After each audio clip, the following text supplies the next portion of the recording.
Ribuan salib merah yang dipadukan dengan palang adat adalah tanda larangan yang menyatukan unsur-unsur adat dan agama. Ya, kami percaya bahwa kalau memang kami sudah tidak mampu untuk menyelesaikan persoalan ini, dalam hal ini perusahaan tidak bisa masuk, berarti kami minta bantuan kepada nenek moyang dan Tuhan. Atribut perang orang Awiyu ini diukir atau dilukis, digambar di batang salib ini dengan tujuan bahwa kami larang dengan sangat keras. Jadi apabila siapapun, baik dari antara kita sendiri yang melanggar batas ataupun pihak lain yang mau mengganggu keselamatan hak tanah adat kami, maka kami siap untuk melakukan ancaman perang. Salib-salib ini tidak ditancapkan di halaman-halaman gereja, melainkan di tanah dan hutan adat, di dusun-dusun sagu, dan di tempat-tempat yang disakralkan. Sebab 1.800 palang adat dan salib ini memang bukan semata tentang agama, tapi untuk mencegah negara dan perusahaan memasuki tanah dan hutan adat mereka. Papua bukan Naruto.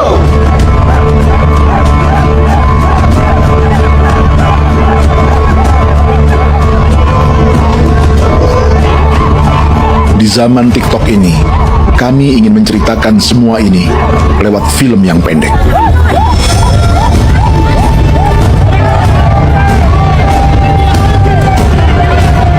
Tapi kami jelas gagal.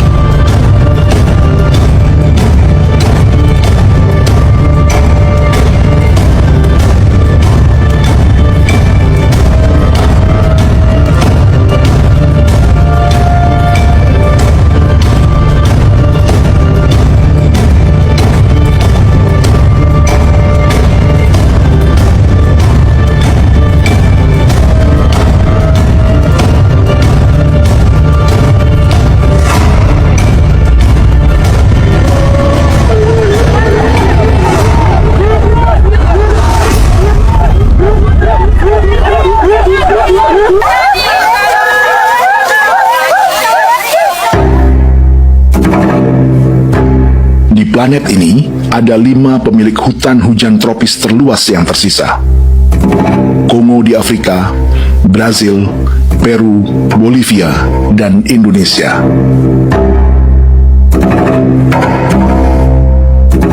Di Indonesia, satu-satunya pulau yang hutannya masih terjaga adalah Papua, pulau terbesar kedua di dunia, bagian barat oleh Indonesia yang juga dikenal sebagai West Papua, dan bagian timur menjadi Papua Nugini. Dan tepat di perbatasan ini, di bagian Indonesia, sedang terjadi proyek pemusnahan hutan terbesar di dunia.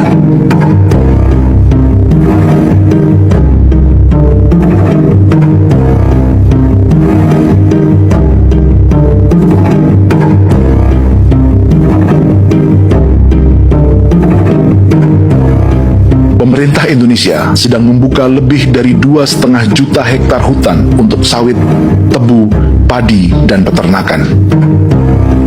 Ini disebut proyek strategis nasional untuk lumbung pangan dan energi yang jadi ambisi 3 presiden. Bagian terbesar direncanakan untuk mencetak sawah seluas 1,3 juta hektar. Lalu bagian lain akan ditanami tebu seluas 560.000 hektar untuk gula dan bioetanol. Setiap liter bensin di Indonesia akan dicampur bioetanol 10% atau E10. Ada 10 perusahaan di proyek ini, dan semuanya dimiliki oleh satu keluarga saja. Berikutnya, ada areal sawit seluas 400.000 hektar untuk biodiesel. Targetnya mencampur 50% solar dengan minyak sawit atau B50. Dan terakhir, pemerintah akan membuka peternakan seluas 380.000 hektar. Jadi, apa yang salah dengan proyek pangan dan energi ini? 5 orang Papua dalam film ini akan menjawabnya.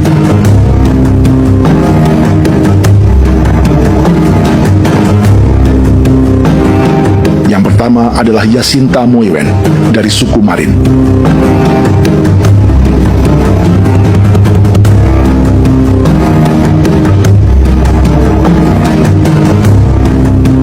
Jacinta dan warga di distrik Ilwayap di Merauke sudah menjadi korban. Hutan dan rawa sebagai sumber pangan dan ekonominya telah dihancurkan.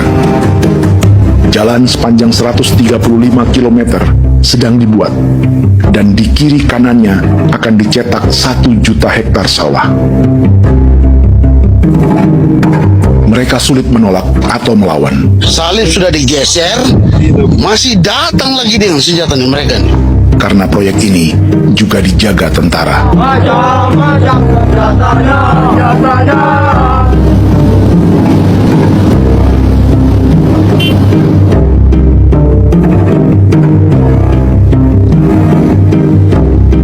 Yang kedua adalah Natalis Bue.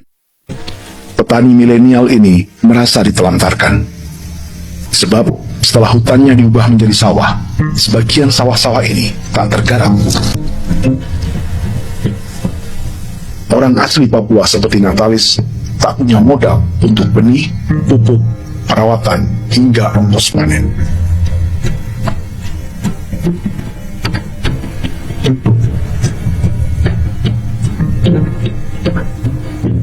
Orang ketiga adalah Vincent Wipalo dari suku Yenan di distrik Jagebok, Merauke. Vincent dan suku Ye sedang menjadi korban. Hutan adat orang-orang Ye sedang dihancurkan untuk perkebunan tebu dan bioetanol. Tanah mereka juga diincar untuk markas-markas militer, pasukan yang akan menjaga proyek pangan dan energi ini.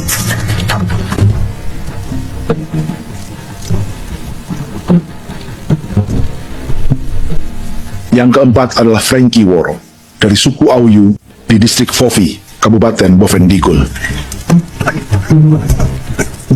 Hutan dan tanah mereka terancam perluasan perkebunan sawit untuk campuran biodiesel atau B50. Orang-orang dari suku Auyu ini adalah calon korban. Merekalah salah satu pelopor gerakan Palang Adat dan Salib Merah. Meski kadang berseberangan dengan gereja yang mereka anggap lebih mendukung pemerintah dan perusahaan. Mereka bahkan sedang merencanakan gerakan yang lebih besar, dengan salib yang lebih besar. Tanah milik Somi Sogisiba itu bahwa tanah ini diciptakan oleh Tuhan dan memberikan warisan kepada kami.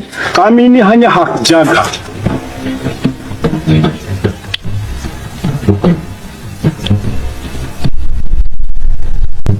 Sosok kelima adalah Willem Kimco dari suku Muyu di Bovendigul. Tokoh adat dari Muyu ini hidup di garis belakang proyek negara, sehingga belum menjadi korban. Tapi mereka sedang siap menghadapi segala kemungkinan.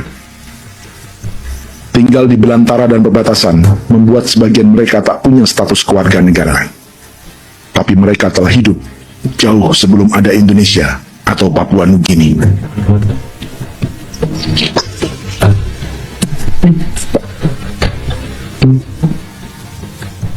Kelimanya mewakili jutaan orang asli Papua yang sedang terancam eksistensinya.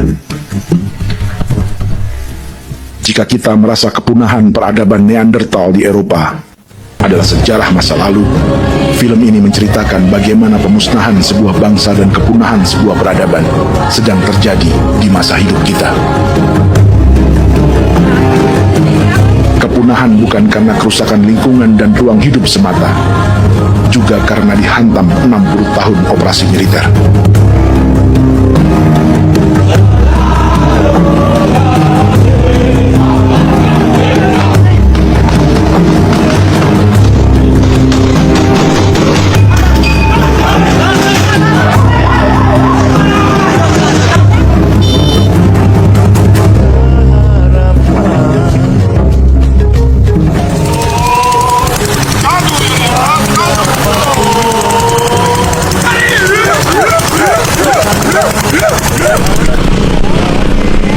Frankie Woro dan orang-orang Auyu sedang berburu.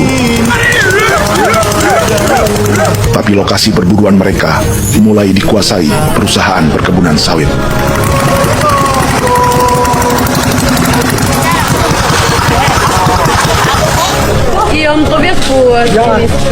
kita akan menuju arah ke Inabusu. Di sana kami akan masuk di wilayah konsesi perusahaan PT Indo Asiana Lestari, dan di situ ya ada survei-survei mereka yang mereka pernah lakukan, tapi juga kami ada lakukan tanda-tanda saksi di sana.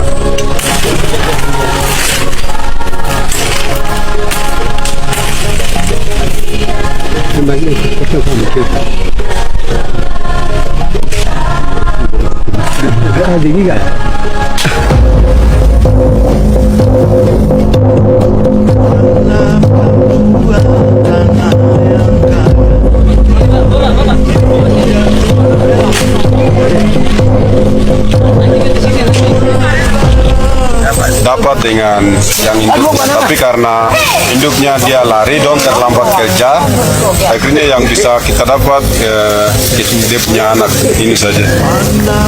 Ini kalau pakai bahasa ya.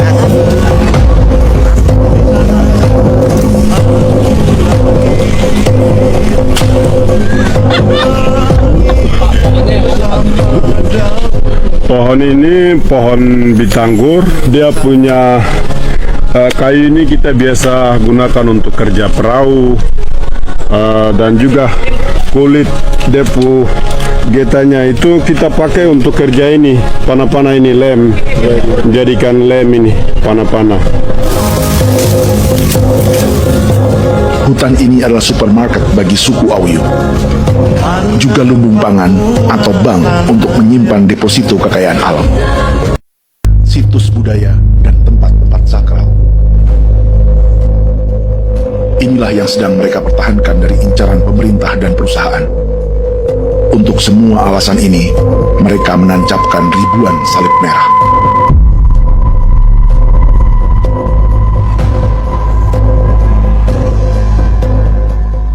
Tapi dari kampung, warga suku Auyu memberi kabar pada Frankie tentang intimidasi oleh aparat negara agar mereka melepas tanah ke perusahaan sawit dan berhenti memasang palang adat dan salib merah.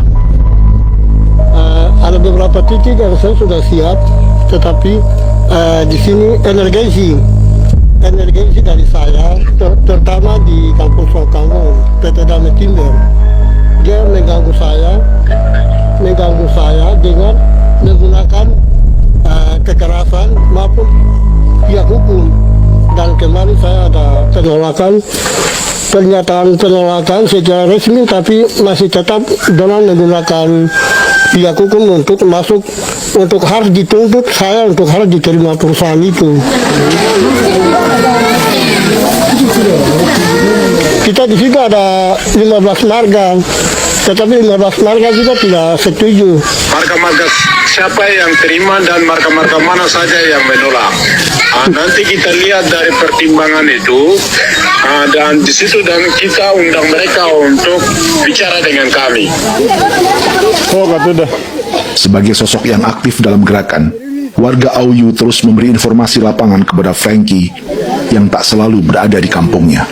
Izin pernyataan yang mereka paksa saya untuk tanda tangan itu, tapi sementara saya tidak tanda tangan. Data semua ada di tangan saya. Ya. Baik, kalau gitu itu lebih bagus karena tanda tangan itu yang berbahaya. Iya. Tanda tangan itu yang lebih berbahaya karena sekarang ini modern dan canggih, dan itu yang mereka biasa pakai untuk tipu muslihat. Mereka biasa pakai itu di tanda tangan itu. Betul. Dari Bambisa juga di Sofia dia masuk untuk memaksakan kami marga untuk harus menerima perusahaan itu. Tapi kemarin kami sudah menolak. Bagi nama bosku. Bagi di sini nama bosku. Oh, ya. Itu yang sekarang strategi militer yang sekarang mereka pakai. Jadi yang penting masyarakat itu yang benar-benar mau menolak, siap dukung ketua marga siapa yang nanti tampil. Ini adalah peta konsesi sawit untuk biodiesel. Perusahaan ini awal masuk saja itu drop tentara. Langsung saya hancur hanya begitu saja. Kami cuma bisa air mata. Setiap beko itu ada aparat dengan persenjataan. Macam tidak mau lagi untuk pergi lihat kalau sudah hancur begitu. Karena memang nanti lama kelamaan kita punya budaya ini akan hilang.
Saya, Bulet Ivan Sasti, fotojurnalis yang banyak fokus pada isu-isu lingkungan dan sosial.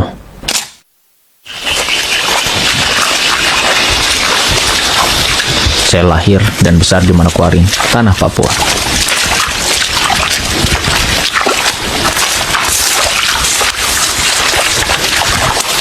Oke, Bapak lihat ke atas. Ya. Saya kembali ke Papua untuk mendokumentasikan bagaimana dampak megaproyek food estate terhadap masyarakat adat dan tanah adat mereka. Jika berhasil, proyek ini akan mengubah 1,6 juta hektar lahan, termasuk hutan dan rawa yang sangat luas, menjadi sawah dan perkebunan tebu. Ini kan masih wilayah adat. Ini hutannya seperti begini, hutan jarang bambu. Jadi kelihatan dia terang di atas, tapi kan semak-semaknya luar biasa. Kalau tidak ada hutan, ya kan tidak bisa hidup. Ini sebenarnya seberapa penting hutan untuk marga? Untuk kami? Iya. Jangankan untuk marga Kipalo saja, saya kira untuk seluruh masyarakat adat yang ada ini sangat penting. Karena boleh dikatakan 95% kehidupan kita ada di situ. Hutan-hutan di Papua telah berulang kali menjadi target perusahaan-perusahaan kayu, perkebunan, dan pertambangan, dan mereka memperoleh izin resmi dari pemerintah. Namun, proyek kali ini berbeda. Proyek ini dikerjakan oleh pemerintah sendiri, dengan bantuan perusahaan John Lynn Group yang memiliki koneksi politik erat dengan pemerintah.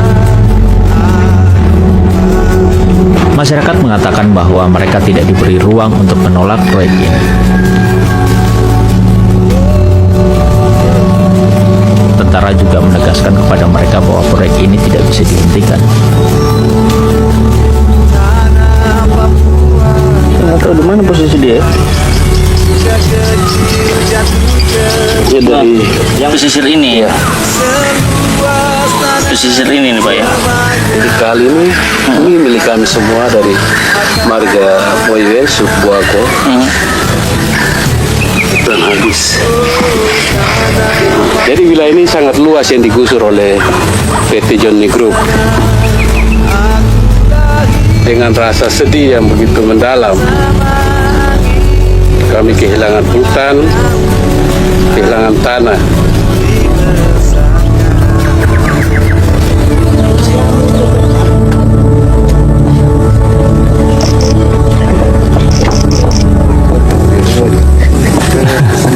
Bapak Bulet. Habis dapat pagi dari Pak Ansius. Oh, dari marga Basi-Basi. Pemiliknya Yang sekarang kena dampak gusur juga. Dari angkatan juga datang. datang berapa kali ke rumah, ketemu saya, bagaimana Bapak terima kah tidak? Saya tolak. Dong datang untuk mau minta persetujuan apa Bapak terima kah tidak? tanah adatnya marga Basik-Basik mau digunakan, dibongkar gitu untuk berapa kali datang, Pak? 3 kali. 3 kali datang. Itu siapa saja yang datang, Pak? TNI. Dari TNI? Iya. Oh, ada TNI. Oh, oke. Inti Kopassus itu 2 orang. Tapi sekarang sudah ditebang berarti.